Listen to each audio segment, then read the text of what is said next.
Hi Virgo, welcome to your May Master video with me, Raphael from Radiant Reality. I just want to say for all of you, thank you so much for all of the love on my return.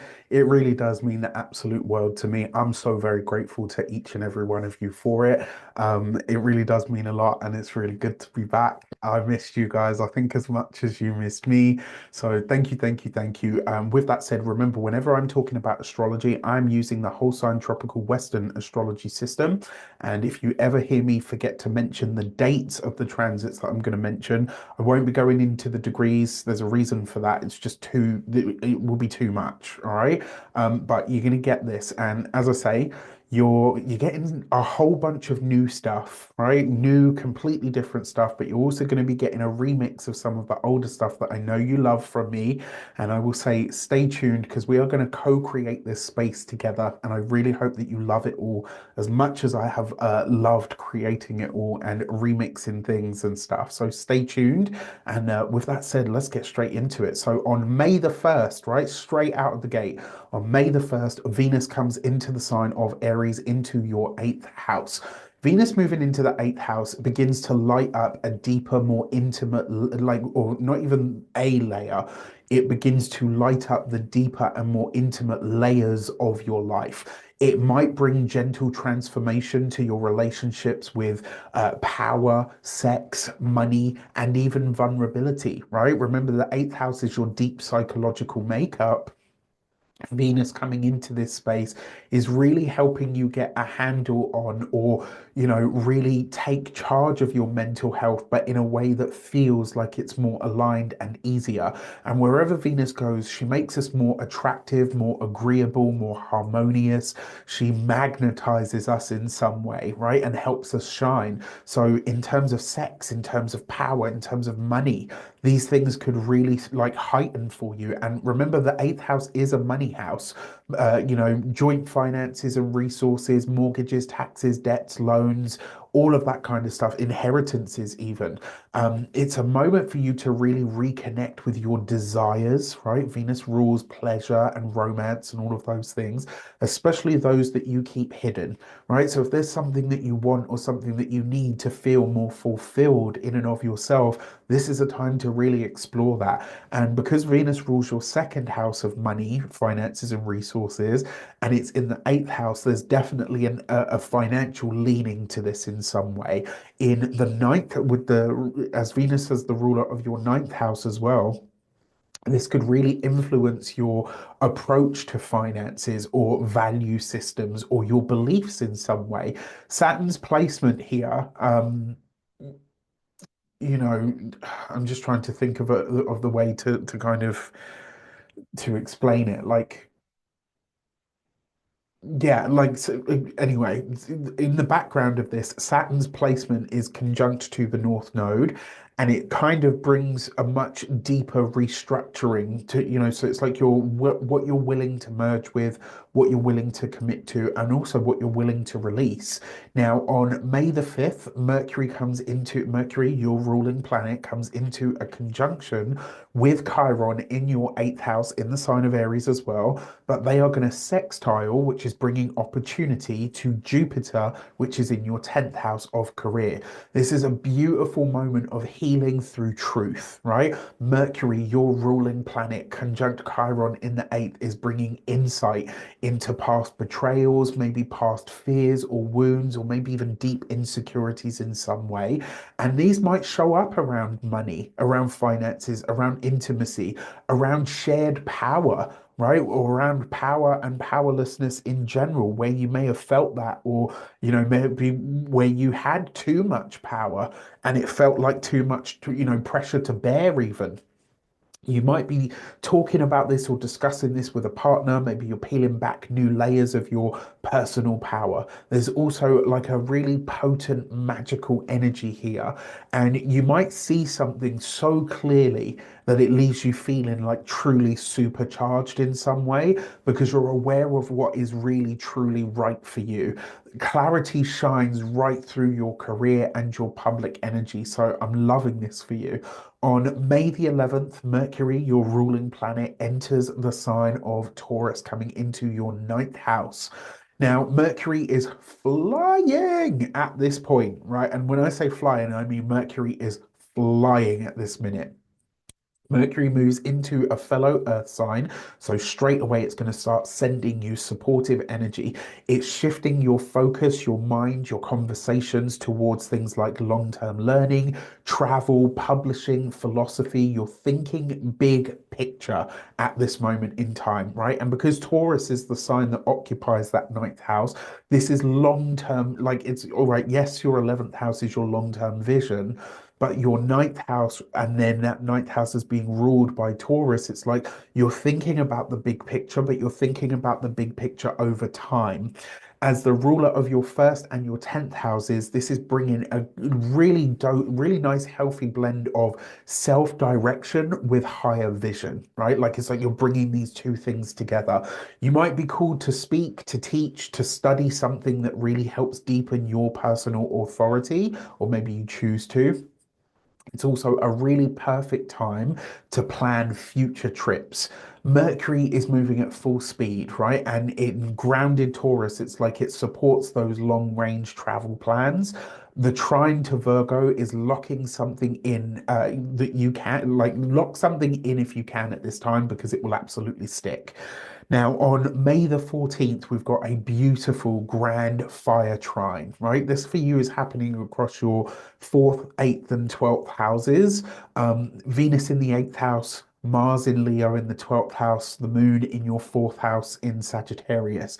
Now, this is a grand fire trine, and it's just after the full moon, so this still packs a punch, even if it is a waning moon, right?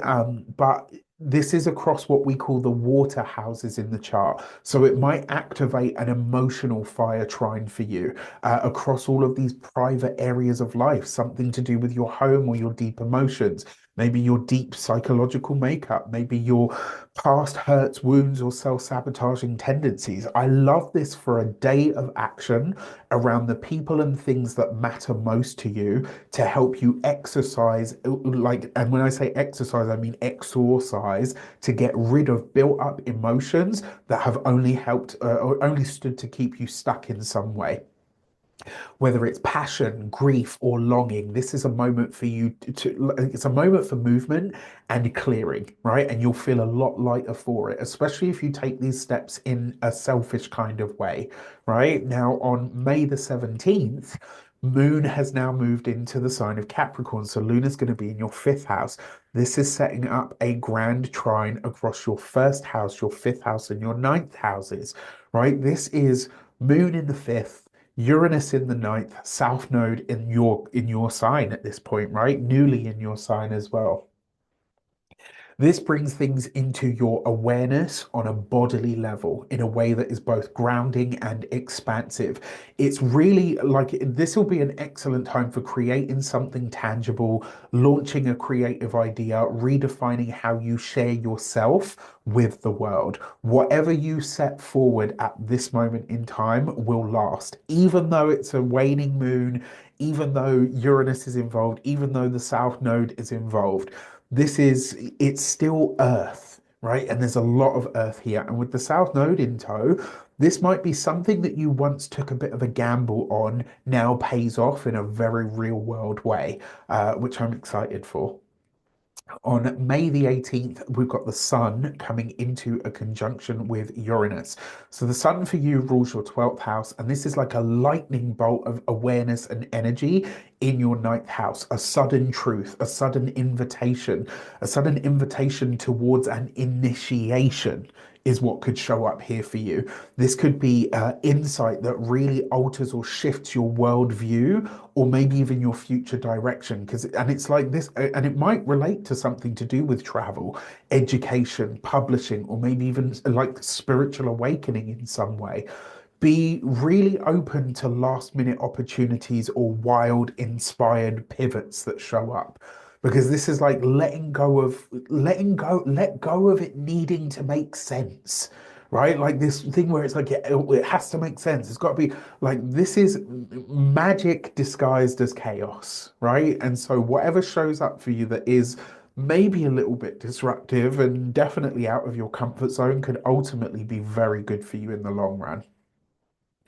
On May the 21st, the sun enters Gemini, right? Sun's coming into your 10th house. The sun in the 10th, all eyes are on you. You are visible. This is the time for you to step into visibility, leadership, demonstrating, embodying your purpose. And because the sun for you rules your 12th house, this may be something about your past, about your personal self that you've kept hidden or not really talked a lot about, that you bring to the world in some way, that you put on display and say, well, actually, I'm all of this, but I'm this as well. And what I'm reminded of here is just recently I saw an interview. I don't really usually watch stuff like this, but I really rated her for it because you could see that she was quite sort of uncomfortable about it, but she was like, no, I set out to do this, so I'm going to do it. The actress Amanda Seyfried, she's got really bad eczema and stuff on her face. And she took all her makeup off and she said, this is what I look like without all of it. And, it's not always perfect. She said, yes, we've got makeup artists and da da da da da. She said, yeah, I've been through some times where it has really got me down and stuff. And it was, I was sad for her because I could tell how she felt about it. But at the same time, I was kind of like, even though I don't know her, I was really proud of her because I thought, wow, you know what? It's like saying, yes, I'm all of this and all the glitz and the glam that you see, but actually there's a me behind the camera, right? And so I love this for you because it's like whatever you're sharing, it will be something that really hits home because people will know that it's authentic. Your career momentum at this time is going to really pick up, and it's like you're ready to be recognized for your expertise, which, Virgo has bags of. Gemini is a Mercury ruled sign, and you are a Mercury ruled sign. So you've got this kind of double power period going on here. You're ready to make moves, but with a strong focus on long-term financial and deep gratitude, like long-term financial considerations and deep gratitude for the right support showing up at the right time. It's a really great time to speak, to pitch, to lead, to share with people what your idea or your purpose or your vision is at this moment. Now, on May the 25th, Saturn comes into Aries, into your eighth house. If you're old enough, 30 years ago, what was the big theme for you playing out in this eighth house or to do with your fifth house or your sixth house matters, right? This is going to start teaching you about about the long game of power, about the long term, your boundaries, your emotional mastery is going to be brought into light here. It rules your fifth and your sixth houses, so this is going to ripple into how you love, how you serve, and also how you show up on that day-to-day level. The next few years for you are really for you to get serious about your emotional world, especially where money, sexuality, and control dynamics are involved. It will be a new era of personal spirituality where maybe you start to explore some of the deeper aspects of this, whether this is astrology, tarot, numerology, mediumship, where you start to maybe share your mediumship with the world in some way. It's very, very powerful. And Saturn is not easy, but it refines us over time. And the example that I love to give with Saturn is it's like sea glass, right? It goes in shiny and jagged, and then before you know it, it's, constantly rubbed over the things. And then when you pull it out, it's like you've got this really beautiful um thing that, and then when you wet it, it goes see through. And I love sea glass. I'm a bit of a geek like that. Anyway, on May the 20th, that's Saturn, right? Saturn is the process of refining something over time, but it's constant. It's like that. You have to keep going at it. You've got to keep working at it. On May the 26th, Mercury, your ruling planet, enters Gemini. Boom. At this point, you've got both the Sun and Mercury in your 10th house of career. This is a big moment, right? Mercury, your ruler, enters his home sign and his 10th and your 10th house. This is power. This is your voice, your ideas, your plans really start to flow and they really start to go where you want them to, especially in your professional life. Long term ideas are reaching and ripples out into the world, positioning yourself as an authority. People, when people hear you at this time, they're going to be like, damn, right? Mercury in the 10th. Use it. It's going to be a short, I mean, you've seen, right? Just in the space of this month, Mercury flew through Taurus on the 30th of May, Mercury comes into a cazimi with the sun, right? So this is a moment. It's a whole ass moment, Virgo. This is in your 10th house. This is a flash of the divine finger or insight in your career, right? A breakthrough idea or an unexpected opportunity where you kind of say, that's where I'm supposed to go. This is where all of this is meant to happen for me. And because Mercury rules your first house and your 10th house, it's like whatever you're talking about, your voice is golden, right? People really hear you. And a conversation with somebody that is very important to you, or may really know you at a very deep level, it's like through that conversation, you're like, I know what I have to do. If you've ever seen the film Limitless, there's a moment where he goes out into swim into the water and he's like, I know what I have to do. Right. It's a good film. I thought it was awesome. But yeah, like you could have like one of those moments where you're like, okay, locked and loaded, now I know. So let's get into your lunations, your moons, right? On the 12th of the month, we've got the full moon in the sign of Scorpio. Now, the full moon, it's a time of culmination, a time of completion, endings, right? And it's the moon's peak moment. It's the power of the lunar cycle. And this is in the third house of your mind. It's lighting up communications, conversations, your mindset, your connections to siblings are being highlighted if you've got any. Short trips, local travel, your local environment. Now, the full moon is a very emotional time for everybody, right? And so at this time, you might receive messages or information from any of the people that I mentioned or the spaces that really, because Uranus is involved in this full moon, you might feel really compelled to speak about something that's been building. Uranus in there, like in the background of all of this, well, I say in the background, it's as part of the signature, to be fair. Unexpected news or revelations potentially related to a sibling if you've got one, maybe to your local area. Listen to your intuition at this time because your mind is going to be sharp and whatever you're getting, you can trust. All right. And then on May the 28th, you have in the fellow mercurial sign, you've got the 10th house new moon. It's a powerful and beautiful new moon in your 10th house of career that invites you to set bold intentions for the future. Mercury's conjunct this. It's trine to Pluto in Aquarius. As if that wasn't enough, it's sextile to Saturn and Neptune, who are both newly in Aries at this time. This is a time for career visibility and life's work. But what I mean by this is you set the intentions around these things. You start to put them into motion because this lunation, it's giving serious long-term energy, right? And it's time to claim your next chapter in some way. Whether you are starting a new project, stepping into a leadership role, maybe just redefining your mission, this new moon on the 28th is absolutely going to support your rise.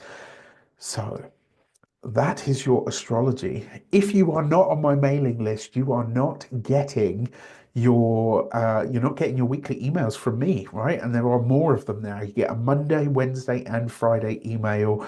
I'm going to make you laugh. I'm going to make you cry. I'm even going to give you offers and things that you will not find anywhere else. If you would like to, so I've got a masterclass out at the moment, the four pillars of a powerful tarot reading. It's short, sharp, focused. It's only £50. And on top of that, you can get that same £50 off of the last round, the last live round ever of Tarot Level 1, my 12-week Tarot Mentorship. After that's going to be recorded. So if you have ever wanted to study with me, this is your moment. And you can't get on to Level 2 of Tarot, which comes out in September. unless you've taken level 1. All right. Now, that being said, you can find all of the links for all of that stuff in the description box below. It would be my pleasure to have you. Stay tuned while we get to your monthly tarot. I told you this is a master video. You're getting it all, right? Astrology, lunations, tarot, you got the works. Stay tuned. We'll get into it. Hi Virgo, welcome to your monthly tarot. So let's get straight into it.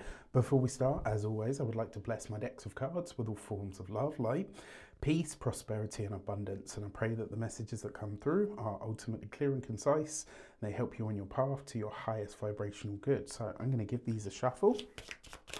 And let's get to it. So for your key to the month this month, you have, I told you, you're getting a little bit of what you love, right? You know this format, you love this format, so I'm going to continue giving you that. You got the Sun card as your key to the month. You better get in. All right, and so we'll pop that there. And then also remember, if you're not on my mailing list, you're not getting those weekly emails. You get a Monday, Wednesday and Friday email. You're going to get laughter, you're going to get tears. You're also going to get discounts and special offers that you will not get anywhere else on my website or my socials. So if you want to be a part of all of that, make sure you are subscribed. And also, I am teaching the last ever live Tarot 1 course, because from now on that will be, or should I say after this one, that course will be pre-recorded because I've got Tarot 2 launching at the end of this year. So with that said, if you are wanting to study with me, 12 weeks, live classes, live client demo, live student demo, I'm talking the works, right? You got it. If you want to study Tarot with me to go from beginner to intermediate level, and I've had intermediate students take this course and say they still learn quite a lot from it. So it's open to everybody, but I pitch it at that level because I know that's who's going to get the most benefit out of it. If you've ever wanted to do that, now is the time. For your actions and options, there's a link in the description box below. So for your key to the month, you've got the Sun card, light, heat, blessings and joy. But also remember, with the Sun card, this is about tapping back into the vibrancy of life. This is about really understanding that not only are you in control oh my gosh, Raf. Not only are you in control and in charge, you have a vibrancy to you, right? In all of these different areas of life, blessings are likely to show up for you. Now, for your actions and options, you've got the Ace of Swords, which means that so if you're going for job interviews, if you've got contractual matters coming up, if you're buying something, selling something, this bodes so well for you over the course of the month, and specifically over the month of May, right? Because the Ace of Swords as a time sequence literally represents a month. So this month, your contracts, your interviews, your job prospects, they're all really, really bright. And I love this for you. If you're signing contracts this month, they go really, really well for you. It's really interesting to me as well, because obviously we're currently in, certainly up until about the 20th, we're in Taurus season. That's the bulk of the month, right? And the Sun being in Taurus is in a trine to your Sun, Moon or Ascendant, whichever one you're watching for. So very, very interesting. The fact that you've got the Ace of Swords as your actions, you are making swift, direct, focused action this month, right? There's no wishy-washy, willy-nilly, like you are in it and you are going for it, which is great. Now, in terms of the options that are available to you, as I said, job interviews, contractual matters, buying, selling, all of that stuff is highly, highly favored for you this month. For your communications and conversations, you've got the Judgment card. Now, so the Judgment card is usually like the deep past. This is the retrograde, it's one of the retrograde cards, right? This card usually shows up, don't worry, don't panic. There's no retrograde energy in the sky this month, I can assure you. Right, but certainly not in terms of the personal planets anyway. With the Judgment card though, this is a big blast from the past. In some way, shape or form, this is like a moment of like, holy shit, I haven't seen you for ages. Now, you couple this with the Ace of Swords. This is somebody that you were once partnered with, not personally, but partnered with in terms of work, etc. This is a reconnection. This is a relaunch, it's a rebrand, it's a reconnection, it's a, oh my gosh, how are you doing? Are you interested in ... Now, I will say, until you see it in black and white, take it with a pinch of salt. But the Judgment card brings old opportunities back onto the table, especially with the Sun card here. They will be beneficial for you. And more importantly, this will be a chance for you to maybe make good on something that you had either promised, or, you know, and whether this is somebody else or to yourself that you promised something, this is a chance to make good on this, right? To see it through to the completion point, where that's where you get or see like the final results. When it comes to those of you that are studying or in some form of academia, this is like, I remember years ago, this is when I remember being like 13. I had this really awful argument with my mum and my uncle, and I remember saying to both of them, I don't care what you think, I'm going to go to such and such college and I'm going to get my diploma in performing arts. And they were like, with your attitude, you're not going anywhere. And I was like, you watch me. And however many years later, I went to that college and I got my diploma in performing arts. And I remember the day that I got it, I was like, waving it in everybody's faces, because I was like, no, you're not going to stop me from doing this. There's something in your past, and the reason I tell you that story is there's something in your past that you promised yourself, maybe in spite of what you were told you could never have or never do, or whatever the case might be, but there's something in your past as a younger version of you that you are able to fulfill as a student now. And if you stick to this, you get it over the finish line this month, right? Hold to it, because you're so close. And if you quit now, you will kick yourself forever. When it comes to those of you that are employees, like employed by somebody else, this is an old opportunity. Like, this could be like an old boss from somewhere that you worked previously, maybe gets in touch, maybe they reach out on LinkedIn. It could be that a position that opened up in the current workplace that you really wanted, right, opens up, and now it's like you get to step into it.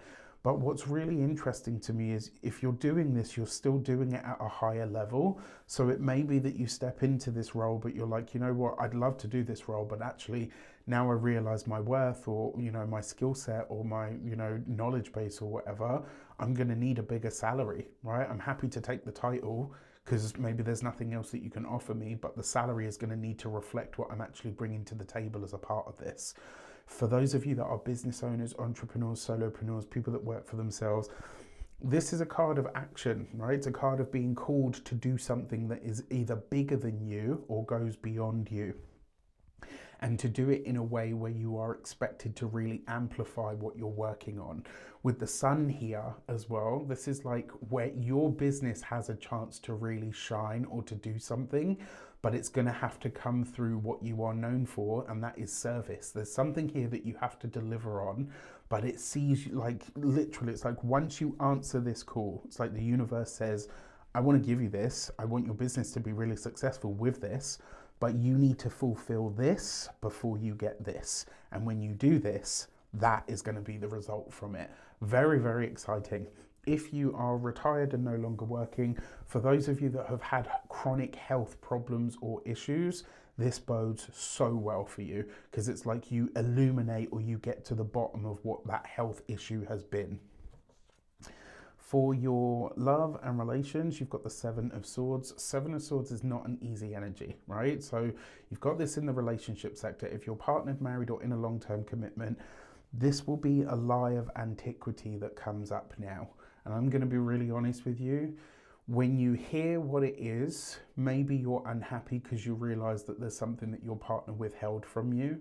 But based on these cards, it's going to be something so trivial that it's like, okay, yes, it sucks, and you do have to call your partner out and say to him, listen, you lied to me about this, and that is not fucking cool. However, to rock your entire boat when you've got so much good energy here, it seems counterintuitive or counterproductive to me. All right, like, and maybe that's just me, because the way that I would handle this is like, if this were me and this was my reading, I would literally just like, and let's say something come out with my partner, I would confront them with it. I'd say to them, like, listen, this has come to my knowledge. This is now something that I know. I now know that you lied to me. I want a reason why I deserve that much, right? Once you've given me that information, it's up to me then to decide what I do with it, right? And how we move forward from there. But I wouldn't just sit on it and let it fester. You know, it's not even, because the thing is, once it comes to light, I don't think it's going to be about the thing itself. It will be about the fact that, like, why did you lie about that? Do you know what I mean? Like, that's so fucking ridiculous. Like, it just makes me question you on other levels now. Like, if you're lying about something like that, that's so ridiculous, like, what else are you lying to me about? Do you know what I mean? It's not so much the thing itself. You might just be like, that's so, like, why? What was the point?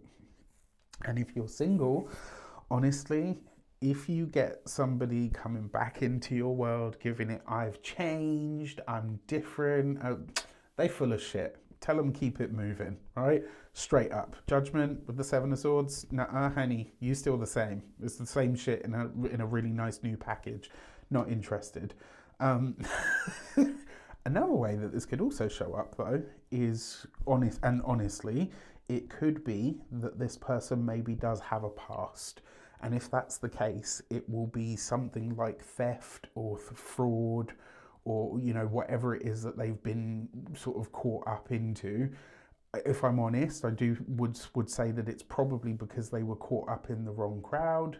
You know, give people the benefit of the doubt. We can't hold people ransom for, you know, their past mistakes for the rest of their lives.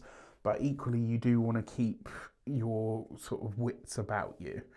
All right. Like, but one thing that I can tell you about this person is they'll be very straight up about it.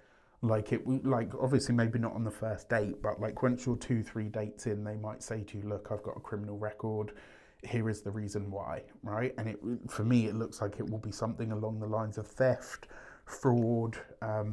Basically, it's not any of the cardinals, right? Like from what I can see here, it's not any of the cardinal sins. And I have a very specific set of a core four that, as far as I'm concerned, there's no coming back from. Rapists, murderers, paedophiles, people that harm animals, those are the cardinal four. Once you commit those, you're dead to me. Like, I don't care if you go to prison, I don't care what happens to you. Don't ever talk to me, don't even look in my direction. That's how I see it, right? Everything else you can work around, right? Like you can understand that people are people, but those four things, there's no coming back from that as far as I'm concerned. This looks to be like it's a financial thing. Now, when it comes to your money, your finances, your resources, this with the Sun card with the Two of Pentacles is great. It's like once you finish your budget this month, you realize that actually you've got a lot more disposable income than you realized, and things go really well for you because it's like you're able to allocate funds to things that you've wanted to do for some time. I'm seeing a lot of you building a prototype for something as well. There's something that you're working on that's like a prototype, and it's like you're pouring a lot of time, effort, and money and energy into this thing in hopes that it will look a certain way further down the line. The only thing that I want to add to this is, I mean, these are all really great cards, is just make sure that the information that you're getting about what you're creating is top notch. So you want to make sure that you're getting a few second opinions, right? And what I mean by that is ask one person, get a second opinion, and get a second opinion on the second opinion, and get a second opinion on the second opinion of the second of opinion. Do you know what I mean? Like cast your net very wide with information so that you can really get the nitty gritty on what you're working on. Finally, when it comes to your physical health and vitality, Two of Pentacles is very often about your knees, right? So make sure you're looking after those this month. And then finally, when it comes to your home and environment, for a lot of you, there's this whole kind of backwards and forwards dance when it comes to your living situation. So for some of you, you could be looking at new properties. For some of you, you could be thinking about sort of where you go from, from where you're currently at. For some of you, you might be thinking about whether you can extend the home that you're currently in. All in all, though, it actually looks really nice. I mean, apart from that Seven of Swords, and as I said, I feel like it will be something so trivial that it's like, how much of a big deal do you make over it? Do you know what I mean? Like you can, there are, I don't know, I just think for me there are ways around this. It's really not as big a deal as that.